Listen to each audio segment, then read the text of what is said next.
Hey everyone, and welcome to the July 2022 edition of the NFTX Governance Call. We run these governance calls bi-monthly, so the next one won't be in August, it'll be September, and the first Wednesday of September at 4:30 GMT.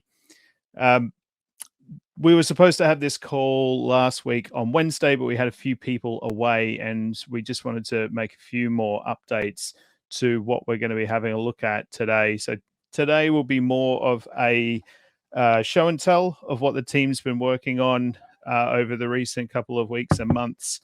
And I'm going to get Caps to take us through that in a few moments. If anyone has any questions or comments on what you see as you go through, please feel free to use the chat functionality on here to drop your questions in there. If you want to just type them in, and we'll sort of ping them to Caps as he's going through. He'll either pick them up as he's going through or get to them at the end. If you want to ask any questions as we go through, just click on the hand raiser as well. And Caps will either pick you out as we go through, or again, just wait until the end and we'll get people's questions. Once we've gone through the little bit of the show and tell, we'll open the floor up as well for any participants that want to ask any questions. And yeah, have an open discussion as well. The Gov calls usually take about 30 minutes, but we'll go shorter or longer depending on how we're going. So to get started, Caps, if you're about, do you want to take the reins and start the share? Sure, yeah. Hello, everyone. Some of you may already know that we've been working on a separate product for FTX to split out the yield farming aspect of the protocol. So existing users will know that we currently have the marketplace and the kind of yield farming protocol rewards all kind of tied together in one place, and it's kind of given us this middle ground where we don't really get to do the best of both, and it works very well as like an MVP. But as we're growing, we are looking to kind of split out these products, have one that's focused on the marketplace side and then another that's focused on the yield farming. So we started off with the yield farming product, and we will be redoing the marketplace product once this is out and live. So without further ado, let me share my screen. Is that showing? Yeah. We're good? Cool. Okay, so yeah, product team have been working their butts off getting this live, and I think hopefully anyone with experience in farming on the NFTX current site will be very happy with the improvements to speed and data that we've got onto this new app. So not currently officially live yet, but is accessible at yield.nftx.io. We've switched out to Rainbow Kit for our wallet management, which is a lot faster and gives kind of put some of the dependencies away from our code base, which is nice. Once you've connected, you have a dashboard view, and this gives you an overview of like all your positions, just like you might have on the existing NFTX site, but you may have noticed it loaded extremely quickly just then. We've got the stuff you'd expect, you know, inventory APRs, liquidity providing APRs.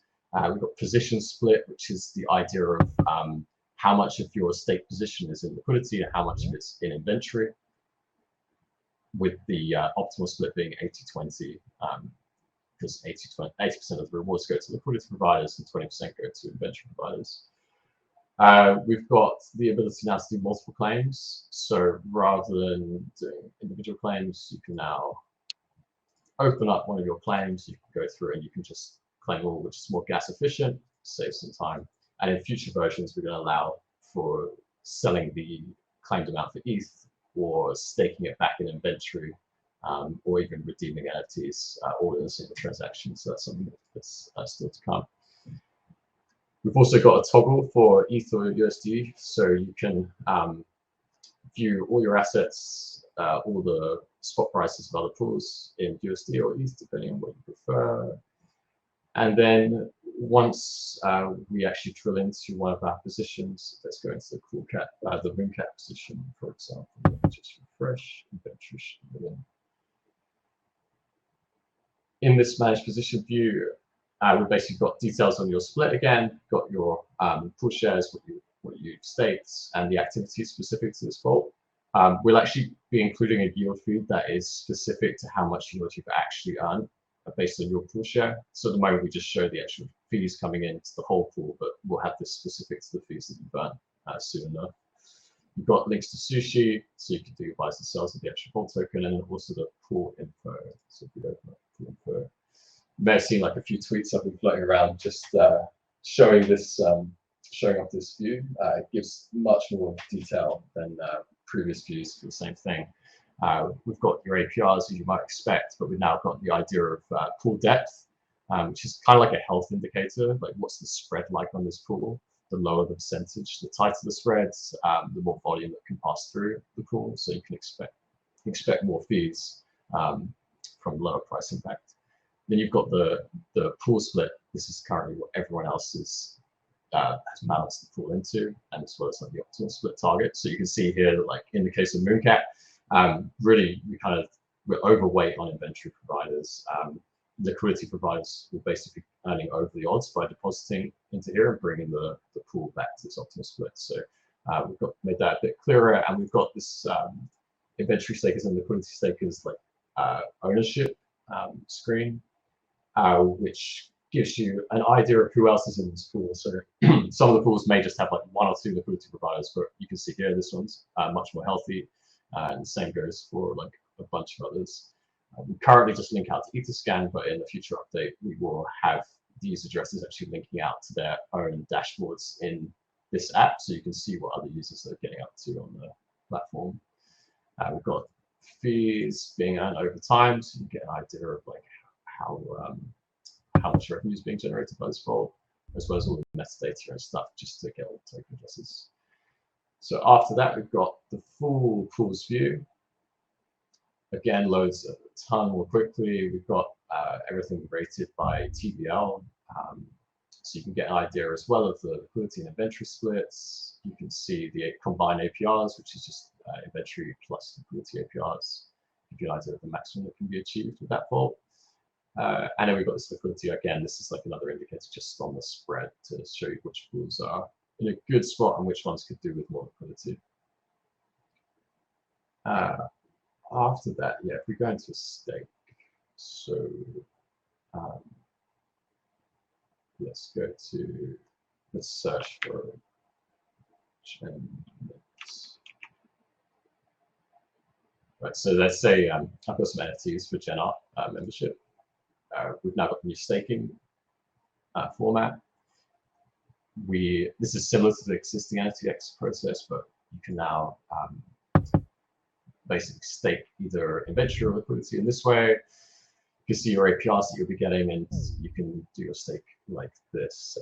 We've also improved like the approvals and the staking with this like 2-step process that's much clearer.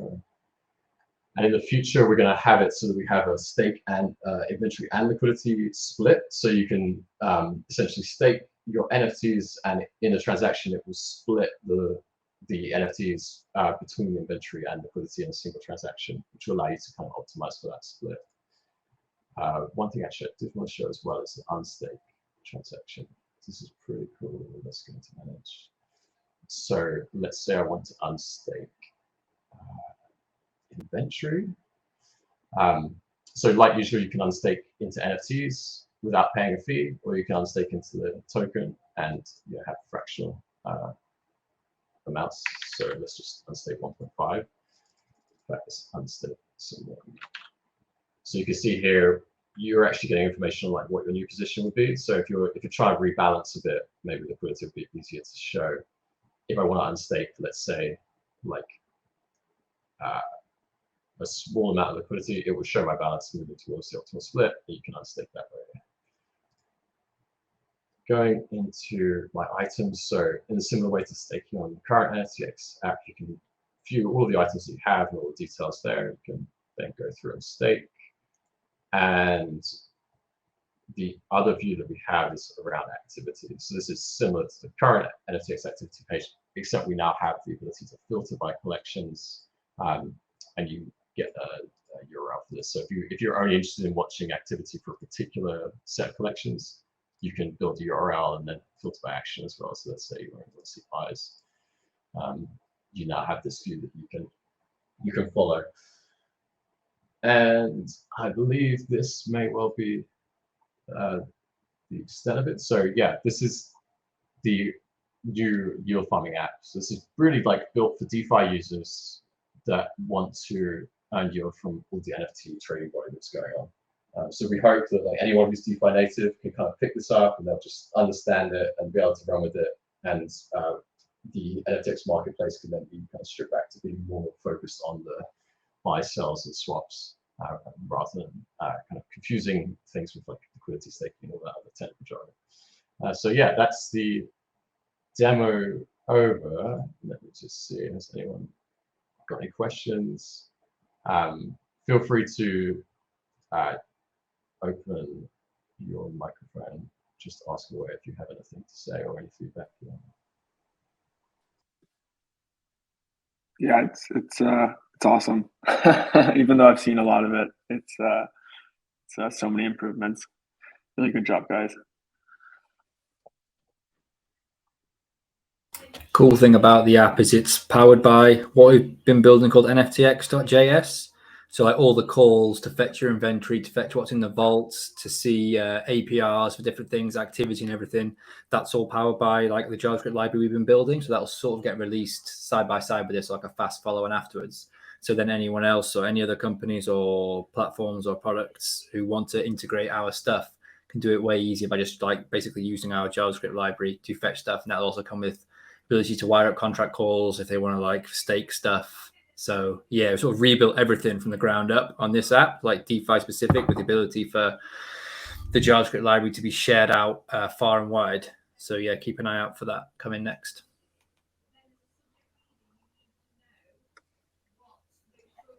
Cool. If there's no more questions, feel free to check out on yield.nftx.io. Drop us feedback, anything now or in the comments on Discord. Just let us know what you think and if there's anything else you'd like to see.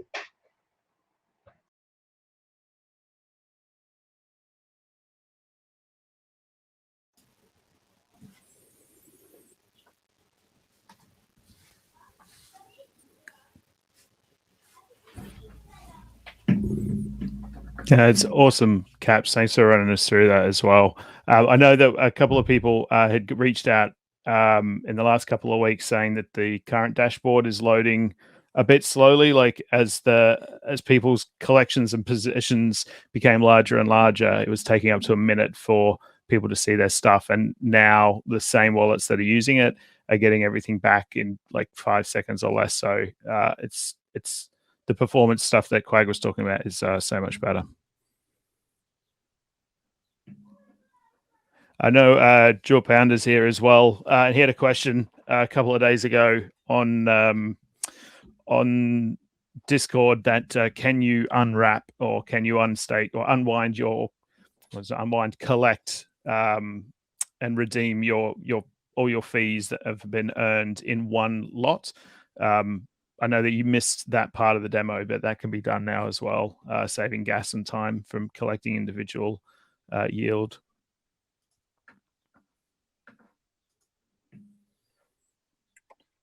I don't have any cool presentation to follow up after Caps, but just gonna say like Kiwi and I are still working on Uni v3 integration and migration from SushiSwap for Vault liquidity.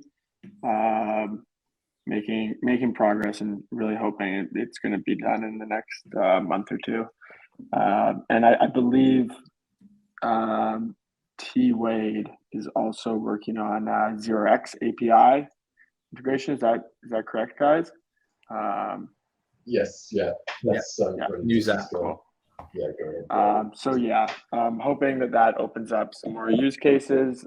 People being able to do like single side Uniswap orders, and then once we actually migrate liquidity over to Uniswap, we're hoping that opens up a lot of possibilities for things like synthetics and people shorting, vault tokens, etc. Just because you have the built-in price feeds, which are nice. And maybe we should comment quickly on Arbitrum, Javery. Yeah, that's a good one. There's been we had some discussions internally about the validity of that as an additional chain. There's a lot of overhead work that goes into maintaining a couple of different chains, especially when we're pushing the product forward so much. There has been some issues with it recently, and we've all but sorted those. At the moment, I'm still working closely with the team from the graph. So we run some subgraphs on Arbitrum, which they were having some issues indexing those on the Arbitrum chain. So they're working through those issues with us. We hope that once those have been sorted out, that that Arbitrum endpoint will come up nicely. We've had a couple of people reach out as well to offer to take it off our hands and to fork the front end and back end code to run it themselves, which has been lovely that the community's keen to get that sorted. Logistically, that probably wouldn't work too well, or it'd be quite difficult to get it running. So we'll still continue to maintain it, and yeah, hopefully in the next week we'll have that up and running fully as well. Thanks, guys. Yeah, no, all good. It's I think it's really nice for us to have presence on at least one L2 for developers that are keen to build products or NFT collections that use NFTX, but that don't want to spend a ton of money for mainnet gas. It's been a little tough lately though. Like we've recently been moving from Rankeby. I think we moved to Ropsten temporarily, and now we're on Gurley. And just with a lot of contract upgrades and product changes. So we're probably going to slow down rollout to other L2s until we're at a bit more like stable point development wise. And T-Wade is also, I believe, going to be working on an internal dashboard, or public, I guess, to keep track of all the contract addresses and proxies and proxy admins and all that stuff, just to enforce security and make sure everything's always aligned properly. Should be nice.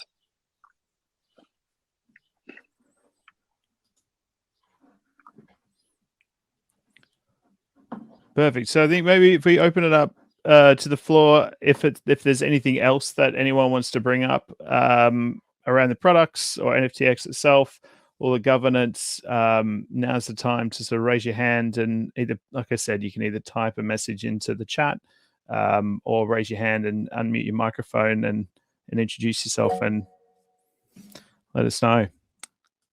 Sure, Panda.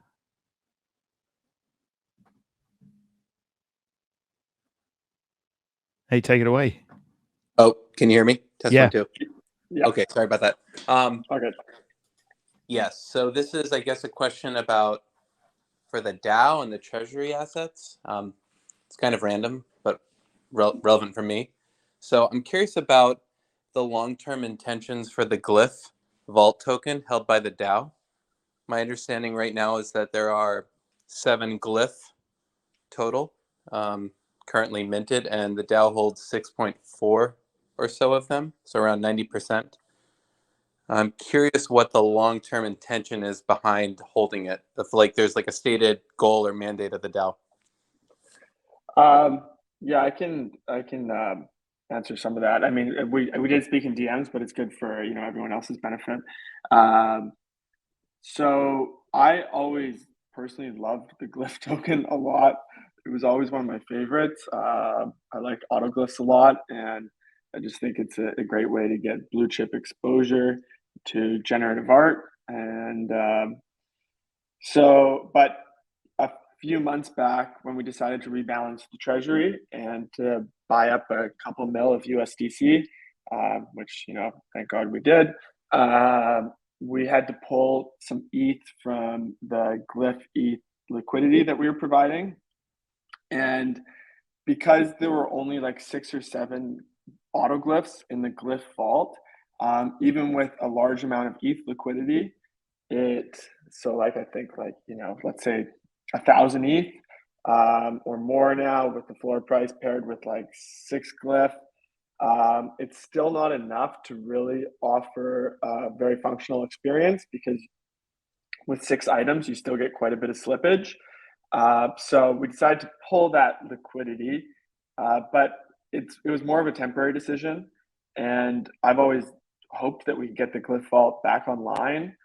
I think that it might be more feasible after we migrate to UniV3, because it might be possible, for example, the DAO to use something like Gelato to offer automated concentrated liquidity, which would have better spreads.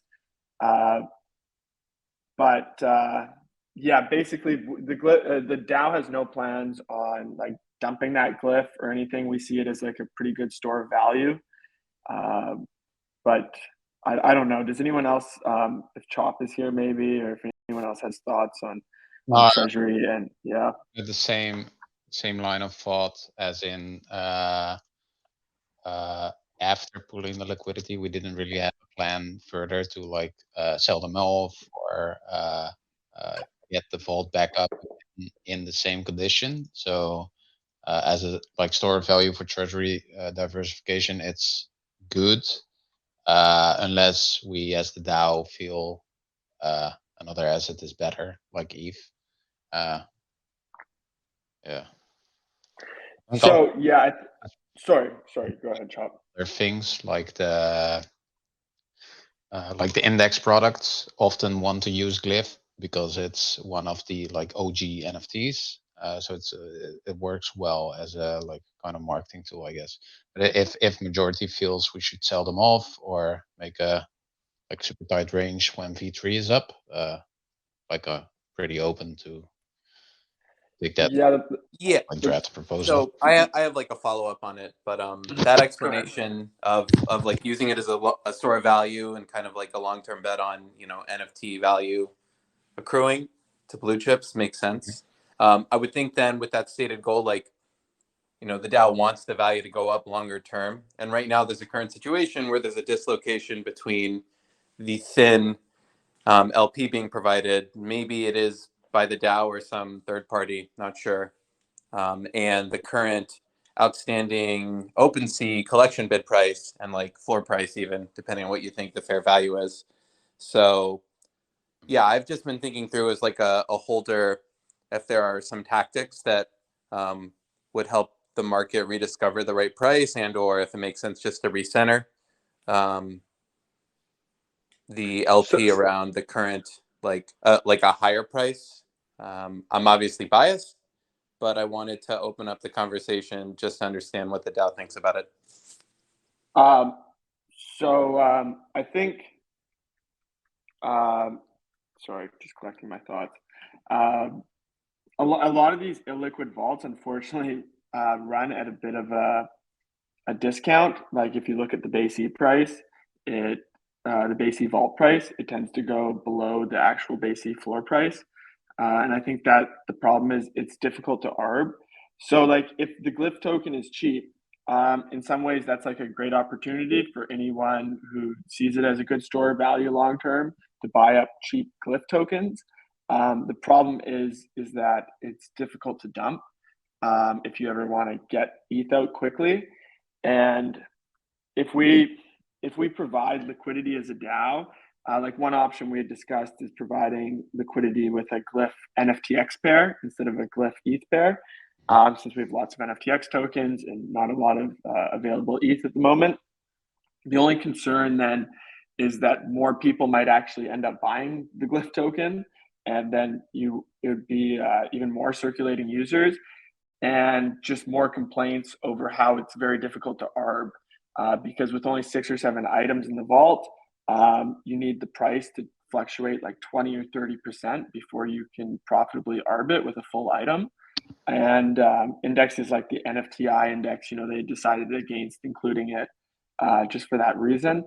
I definitely do think, though, it's nice for anyone who has the Glyph token if they can off ramp somehow, and perhaps that would be a good short-term solution for the DAO to offer NFTX tokens or something. It's just about finding the right price, and sorry, that's just my thoughts though. If anyone else has thoughts, or Yeah, I mean, I'll just for visibility, because I've been DMing with you and a little bit in the Discord for people on the call. Like, one of my beliefs about the current circumstances, there's an kind of anomaly in terms of the distribution of holders, just based on how it was minted and how many the DAO holds. You've got the situation where the DAO holds 6.4. Yeah, 6.4 of 7. So like, even if all of the other holders like theoretically consolidated, they would have to then do like a block trade from the DAO in order to become whole to redeem. And I think that's causing an issue with like pool confidence, or whatever the term might be. So what I've been kind of like thinking out is exploring a mechanism in which you could support block trades. And there are ways where you can semi-implement it with things like party bid, fractional.art vaults. What's not clear to me is if you can coordinate multiple sellers. Like, party bid allows the coordination of multiple buyers, which creates its own set of issues if we're going to split it up further. But coordinating multiple sellers would be interesting if you could get a circumstance where somebody would be able to purchase a full unit, and all of the individual wallets holding fractional pieces could unify and sell that full unit to a buyer. I think that would be a way to like recenter the value. And then in that case, the DAO itself could have a portion in which it could sell, if it wanted to, at closer to the fair market price, and get more ETH that way, if that was like a goal. So that's just me thinking out loud. I do hold it, so I'm kind of thinking of ways to like get the price up. That's kind of my intention. But I actually think there are things that would benefit the DAO from thinking through mechanics to restore that type of confidence, even if it requires mechanisms that are, third-party platforms and protocols. JP, it looks like the liquidity on Sushi is like very thin. So I can buy like 3% of the glyph, and that will bring it back to this. Well, they might overshoot the spot, but actually, I think probably like a 2% purchase would bring it back to like the floor price on secondary markets. So that's like 4 ETH or something like that you'd have to spend to kind of arbitrage it back up. And yeah, you get like you get a really advantageous trade there, as long as you're long term and you expect to be able to one day exit.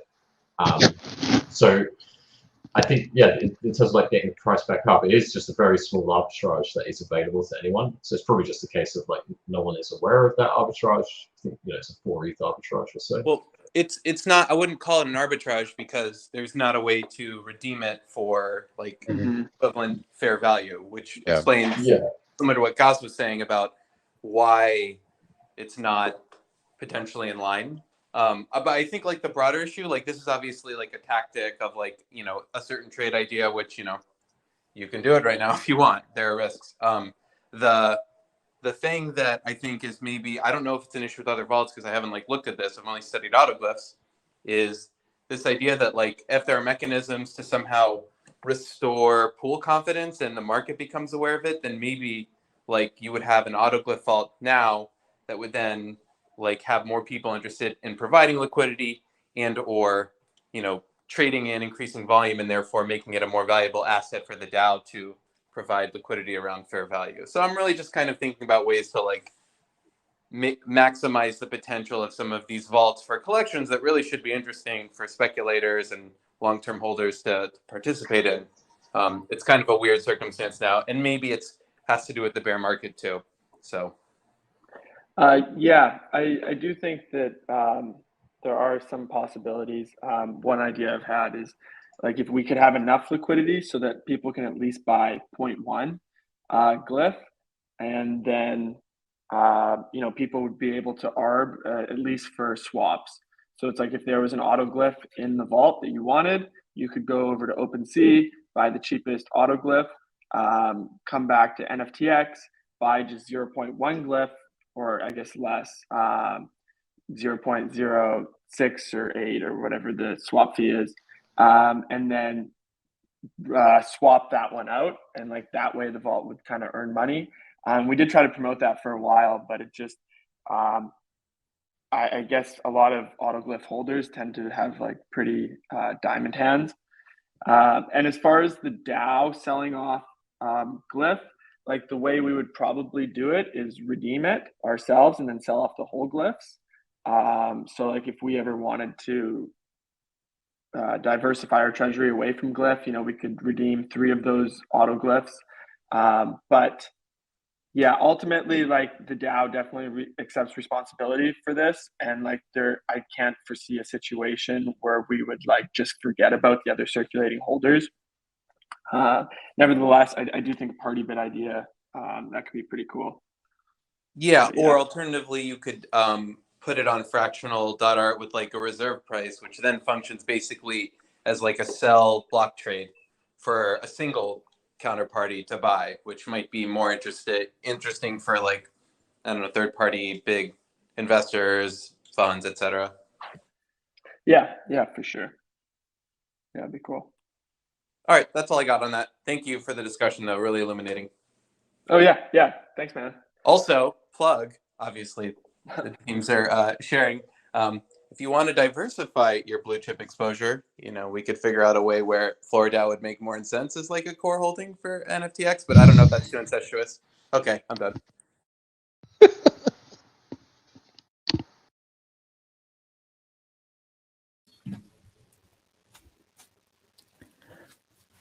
Another question in here from Jay. Could you explain how you plan to distribute rewards to liquidity providers on UniV3, since different concentrated positions contribute different amounts of value to the vaults? Yes. Sorry, I should have clarified that. Yeah. So unfortunately, even with a UniV3 migration, it'll just be full range positions. So we won't be using concentrated range, and that's basically the main reason, is that it seems quite difficult to measure the concentrated liquidity and then kind of distribute rewards that way. The benefits of moving over to UniV3 are that it'll kind of put liquidity all in one spot. So if there are people that want to offer concentrated liquidity, they can do it with the rest of the liquidity. I believe there's already some people who offer concentrated liquidity on certain pairs to just make more LP earnings. And there's a 1% fee for LPs instead of like 0.2% fee on SushiSwap. And then like the built-in TWAPs for the price feeds are another benefit. But yeah, as far as liquidity staking on NFTX goes, it'll just be full range, at least to begin with.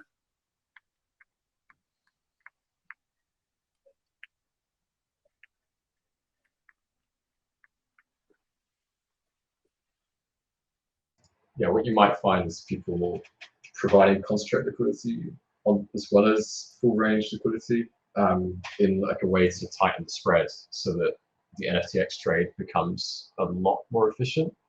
And then they'll also get like concentrated liquidity LP fees while also accessing the yield from NFTX. So like might see sort of people combining various strategies, which would be very cool. And yeah, I mean, I'd still love if we could get concentrated liquidity integrated for NFTX staking in the future. And it feels like infinite range is like a good step towards that, just getting liquidity over to Uniswap first. But yeah, one thing at a time, I guess. And hopefully that's something for the future.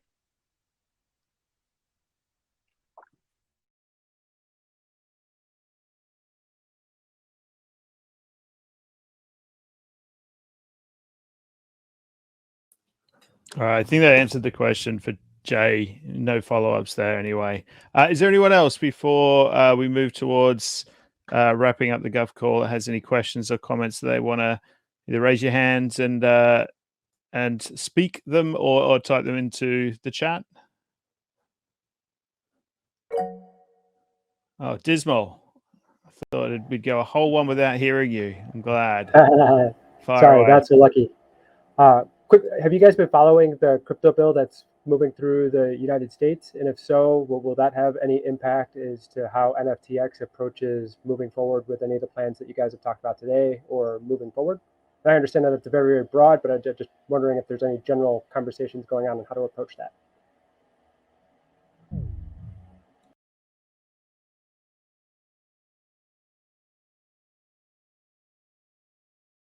Love the total silence. I think since none of us are really based in America who work on a day to day, it's like difficult. And obviously, like the DAO is not an entity registered in America anywhere. So yeah, I think we just sort of follow the news and stuff on Twitter, and I think we've at some point DAO's reached out and had like loose discussions with like legal teams in the States who are aware of stuff. But at that point, they were just sort of discussions on how we best might go about doing stuff in the future. But when there's no sort of regulations to follow, again, it just becomes difficult. And especially since none of us are really in the States, sort of in Europe, where it's a little more, I guess, sort of not as stringent or strict, or like the SEC knocking on everyone's door. It's sort of more to get on with stuff and then see what's regulated later. So yeah, there's no sort of ironclad stance, I think, on anything. Just wait and see. We'll continue to operate as we operate until we're told we can't, I guess.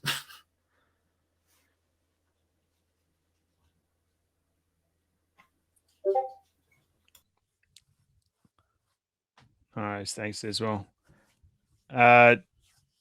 Anyone else? Anyone else want to mention anything before we wrap up?